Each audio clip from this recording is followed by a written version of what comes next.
예배를 통한 최후의 위기 극복이라고 하는 제목으로 제가 말씀을 선포하겠습니다. 야곱은 우리가 3일 동안 이렇게 살펴본 것처럼 평생을 위기 가운데 살았던 사람이었습니다. 그에게는 베델의 위기가 있었습니다. 그리고 야복 강가에서 위기가 있었습니다. 그리고 어제 세겜에서 위기도 있었습니다. 하지만 이제 소개할 위기에 비하면은 이 위기들은 아무것도 아닙니다. 모든 사람이 겪는 최후의 위기가 있습니다. 그것은 바로 죽음의 위기입니다. 야곱도 죽음의 위기를 피해갈 수 없었습니다. 그가 지금 임종을 맞이하는 것은 애굽 땅입니다. 야곱같이 우리 앞에서도 인생의 마지막 위기, 최후의 위기인 죽음의 위기가 기다리고 있는데 이것은 언제 어디서 나타날지 우리는 아무도 모릅니다. 자, 그때 야곱은 어떻게 했습니까? 자, 첫째, 조상의 묘지에 장사하라 유언했습니다. 자, 이것은 영적 의미로 보면은 천국을 사모하는 신앙입니다. 47장 30절 말씀 제가 다시 읽습니다. 내가 조상들과 함께 눕거든 너는 나를 애굽에서 메어다가 조상의 묘지에 장사하라. 요셉이 이르되 내가 아버지의 말씀대로 행하리이다. 자, 야곱이 말한 대로 조상의 묘지라고 하는 것은 막벨라 굴입니다. 거기에 할아버지 아브라함이 묻혔고 아버지 이삭이 묻혔고 이제 자신도 거기에 묻혀야 되겠다는 거예요. 조상의 묘지에 장사하는 것이 그렇게도 중요한 문제입니까? 우리가 인간적으로 생각하면 이 부분에 있어서는 도저히 우리가 이해할 수 없는 부분이에요. 하지만 영적으로는 이 문제가 굉장히 중요합니다. 영적으로 야곱이 거주하고 있는 이 애굽은 세상을 의미합니다. 반면에 막빌라 굴이 있는 가나안은 천국을 상징합니다. 그러므로 야곱이 조상의 묘지 곧 가나안 땅에 묻혀야 되겠다. 이 말은 내가 천국을 지금 사모하는 그 신앙을 이야기하고 있는 거예요. 누가복음 16장 22절에 보면 부자와 나사로 비유가 나옵니다. 이에 그 거지가 죽어 천사들에게 받들려 아브라함의 품에 들어가고 부자도 죽어 장사되매.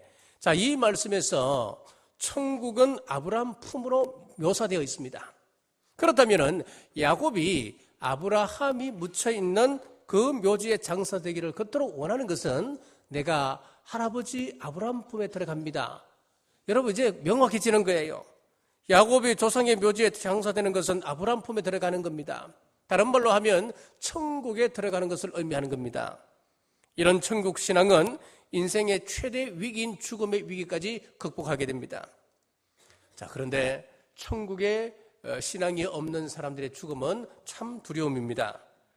욥기 14장 14절 말씀에 장정이라도 죽으면 어찌 다시 살리까? 죽음은 한 번 죽으면 끝이라는 거예요. 피해갈 수 없다고 하는 거예요. 히브리서 2장 15절 말씀에 또 죽기를 무서워함으로 한평생 매여 종로로 타는 모든 자들을 놓아주려 하심이니 인류 전체가 이 죽음을 인생의 최대 위기로 보고 모든 사람들이 무서워한다는 거예요. 왜 이 사람들이 무서워하겠습니까? 히브리서 9장 27절 한 번 죽는 것은 사람에게 정한 것이요 그 후에는 심판이 있으리니 그 후에는 심판이 있기 때문에 사람들이 그렇게 두려워합니다. 이 죽음에 대해서. 근래에 자살이 급증합니다. 인생의 위기를 만난 사람들 중에 죽음을 도피성으로 생각합니다. 그래서 죽으면 그만이지, 모든 것은 죽으면 끝나겠지, 자포자기로 인생을 마감하는 사람들이 있단 말이에요. 하지만 죽음은 영원히 편안한 잠을 자는 게 아닙니다. 죽음 이후에 다른 세상이 있습니다. 사람들이 죽기를 그렇게 두려워하는 이유는 우리 본능적으로 죽음 이후에는 또 다른 세상이 있다고 하는 것을 알고 있기 때문에 우리는 죽음을 두려워하는 겁니다. 그것은 바로 심판입니다. 죽음이 인생 최대 위기가 있는 이유라고 하는 이유가 바로 이 심판이기 때문에 그런 겁니다. 하지만 어떤 사람에게는 죽음이 전혀 위기가 되지 못합니다. 누가복음 23장 32절 말씀에 보시면은 예수님 좌우편에 행각자들이 함께 십자가에 못 박힙니다. 그거 못 박힐 때에 이 둘의 차이가 뭐냐 하면은 죽음의 위기를 어떻게 극복하느냐, 어떻게 대처하느냐, 이 차이가 있습니다. 좌편에 있는 행각자는 어떻게 합니까? 예수님을 붙들지 않았습니다. 반면에 우편에 있는 강도는 예수님을 붙들었습니다. 좌편에 있는 이 강도는 죽음의 위기를 극복하지 못합니다. 하지만 우편에 있는 강도는 죽음을 극복합니다. 오늘 내가 나와 함께 낙원에 있으리라. 우편 강도는 예수님의 이 말씀대로 천국에 들어감으로 죽음의 위기를 극복해 갑니다. 자, 이처럼 천국 신앙은 놀랍습니다. 여러분은 어떻습니까? 야곱처럼 반드시 조상의 묘지에 장사드리라 이 결의를 가지고 있습니까? 우리 예수님 붙드십시오. 천국을 사모하십시오. 천국 신앙 하나 있으면은 죽음의 위기까지도 우리는 뛰어넘을 수 있습니다. 사도 바울은 고린도후서 12장 말씀에 천국을 보았습니다. 천국은 사람의 말로는 설명할 수 없는 것이었습니다. 그래서 이 사도 바울은 이 천국에 대해서 더 이상 묘사하지 않습니다. 그냥 입을 다 닫아버립니다. 너무나 좋고 우리 인간의 언어로는 표현할 수 없는 천국 세계였습니다. 말로 할 수 없는 곳이었습니다. 너무나 복된 곳이었습니다. 계시록에 보면은 천국을 어렴풋이 이렇게 보여줍니다. 계시록 21장 3절과 4절에 내가 들으니 보좌에 큰 음성이 나서 이르되 보라 하나님의 장막이 사람들과 함께 있음에 하나님이 그들과 함께 계시리니 그들은 하나님의 백성이 되고 하나님은 친히 그들과 함께 계셔서 모든 눈물을 그 눈에서 닦아주시니 다시는 사망이 없고 애통하는 것이나 축복하는 것이나 아픈 것이 다시 있지 아니하리니 처음 것들이 다 지나갔음이리라. 바울이 천국을 봐버렸기 때문에 수많은 박해와 어떤 위기 가운데서 그는 꿈쩍하지 않습니다. 천국 신앙을 가진 사람에게는 이 세상 속에 어떠한 위기라 할지라도 그것은 사소한 것에 불과합니다.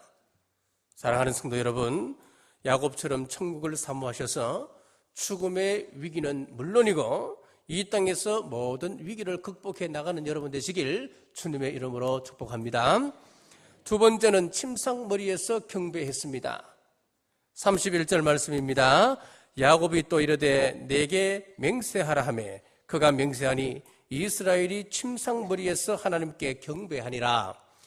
자, 여기 히브리 원어를 보면은 경배라고 하는 단어와 예배라고 하는 단어는 동일한 단어를 씁니다. 히브리서 11장 21절에서 이때 상황을 이렇게 말씀합니다.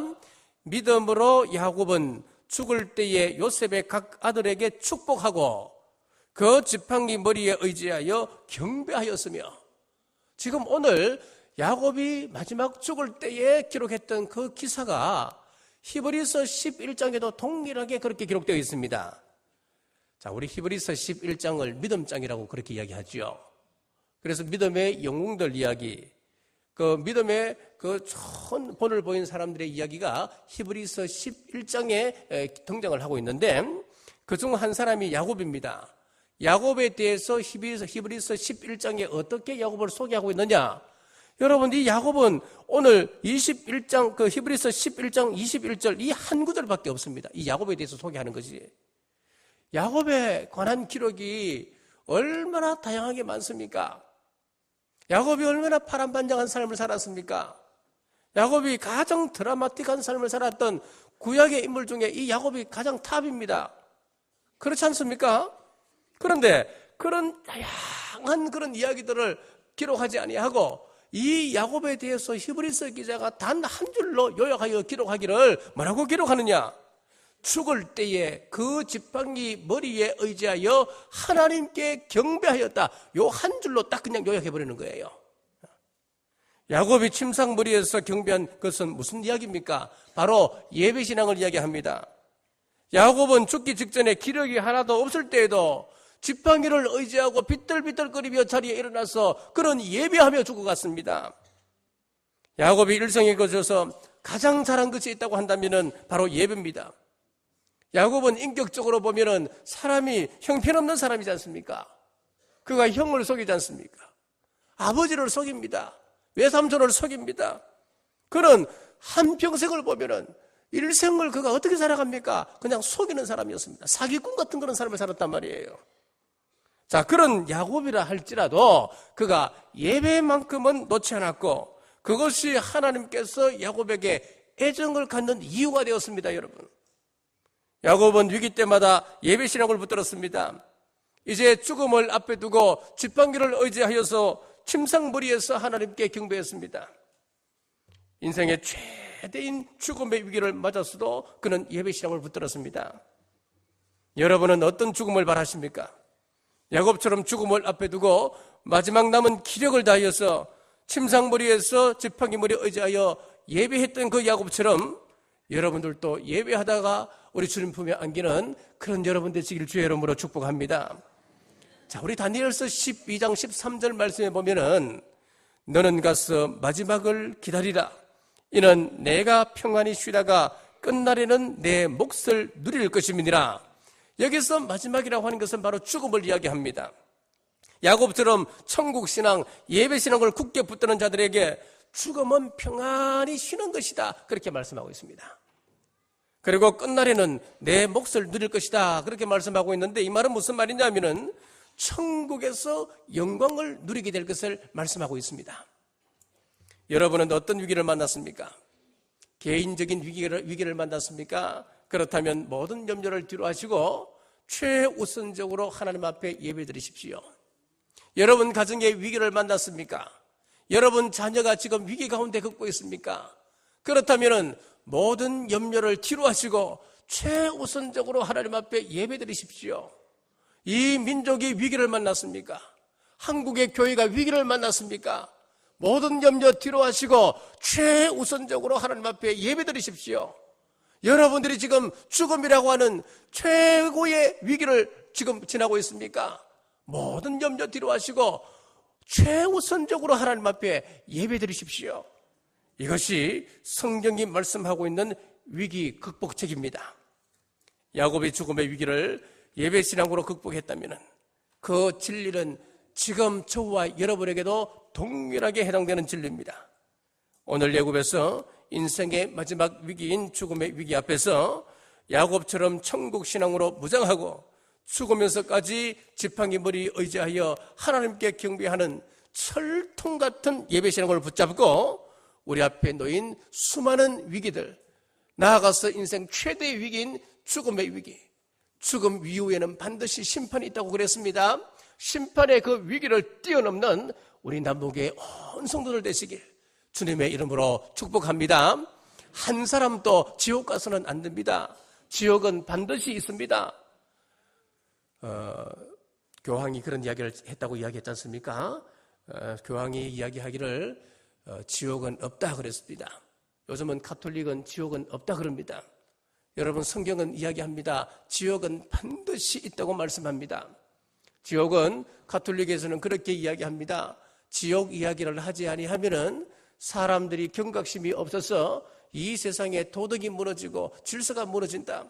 그래서 우리가 문학을 우리가 기록하듯 쓰듯이 천국을 마치 문학적인 표현으로 지옥이라고 하는 것이 있다. 지옥이라고 하는 것이 있기 때문에 나쁜 사람들은 불이 펄펄 끓는 지옥으로 들어간다. 그런 지옥이 있다. 그것은 문학적인 표현이라는 거예요. 실제로는 지옥이 없다는 거예요. 여러분, 아닙니다. 지옥은 반드시 있습니다. 심판은 반드시 있습니다. 왜 심판이 있겠습니까? 영원한 지옥과 영원한 천국을 구분하기 위해서 심판이 있는 거예요. 우리는 천국 가야 됩니다. 예배신앙 철저히 하심으로 지옥 가는 성도 한 분 없으시길 바라고, 우리 남북의 성도들은 주님 오실 때에 천국 백성 되시는 여러분 되시길 주님의 이름으로 축복합니다. 기도하겠습니다. 하나님 아버지, 은혜를 감사합니다. 40자 새벽기도 총징을 허락하셔서 기도를 훈련케 하심을 또한 감사합니다. 좋은 일기와 안전을 지켜주셔서 감사합니다. 예배 회복이라고 하는 주제로 말씀을 나누었습니다. 예배가 살 길입니다.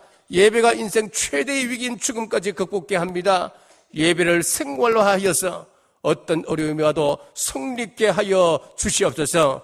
이번 새벽기도 총진군에 출석한 우리 자녀들과 청년들 기억하여 주옵소서. 솔로몬의 지혜를 주시고 그 마음을 지키며 말씀에 순종하는 귀한 자녀들 되어서 하나님 원하시는 세계를 움직이는 영향력 있는 인물들로 자라게 하여 주옵소서. 다윗 같은 정치가들이 나오고 요셉 같은 경제인이 나오며 솔로몬같이 문학에 탁월한 자들과 버사렐과 오홀리압 같은 예술인이 여기 있는 우리 자녀들 가운데 나와서 이 세상을 말씀의 원리로 가르침으로 하나님의 뜻을 바르게 펼쳐나가는 우리 자녀들 되게 하여 주시옵소서. 우리 청년들, 이 세상의 잘잘못을 바로 분별할 줄 아는 지혜 주시고 세속의 바람이 무섭게 휘몰아치는 세상의 한복판에서 그리스도인다운 삶의 자세를 견지할 수 있도록 저희들을 강하게 붙들어 주옵소서. 하나님 아버지, 아직 하나 되지 못한 가정들 기억하여 주옵소서. 지금 또 눈물로 기도하는 그 눈물의 기도를 긍휼히 여기시고 응답하여 주시되 속히 응답하여 주심으로 온 식구가 주님 앞에 나가 예배드리게 하여 주옵소서.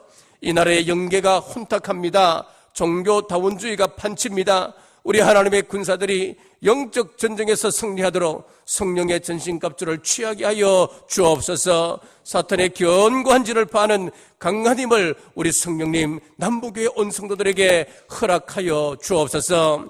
이번 새벽기도 총진군 동안 수고한 모든 분들恩종 베풀어 주시되 하늘에 다 함이 없는 복과 땅에 기름진 것으로 갚아 주옵소서.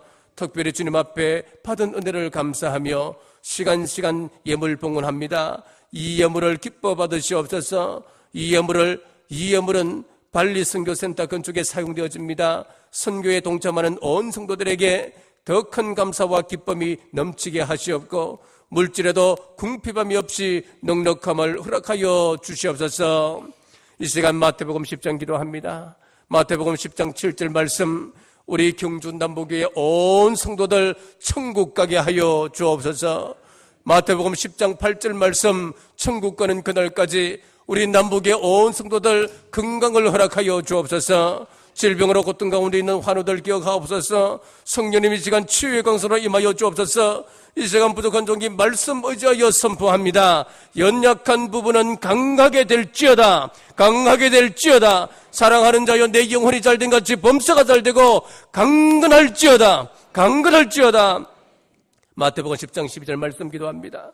우리 성도들의 가정과 직장과 생업 위에 하나님 평안을 허락하여 주옵소서.